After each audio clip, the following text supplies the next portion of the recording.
Le Olimpiadi stanno cancellando un dibattito molto importante sulla RAI Radio-Televisione Italiana, dove sono stati recentemente rimossi e rinominati, non gli stessi ma molto vicini, i direttori dei vari canali e delle varie testate.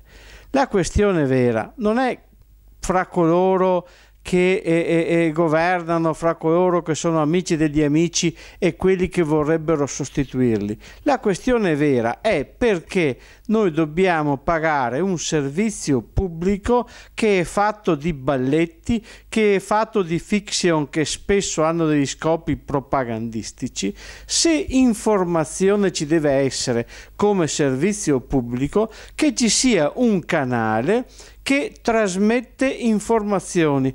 Può andare bene anche un canale che trasmetta cultura, ma perché noi dobbiamo pagare il canone per vedere ballare o per vedere cucinare?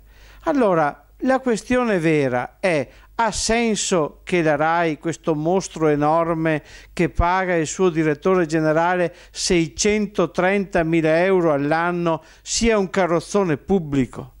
Il governo dovrebbe, visto che ha la responsabilità di fare le scelte, dovrebbe decidere se la RAI deve essere pubblica o meno, o meglio, quello che deve essere pubblico è quello che va lasciato al libero mercato, per cui chi vuole qualcosa o lo prende dalle televisioni private o lo vede su canali tematici a pagamento.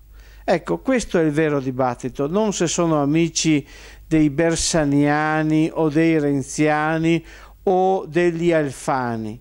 Il dibattito vero è: ha senso che noi paghiamo un servizio pubblico che solo in piccola parte, ammesso che lo sia, è servizio pubblico e il resto è intrattenimento, che sia privatizzata la RAI garantendo un servizio pubblico di informazione.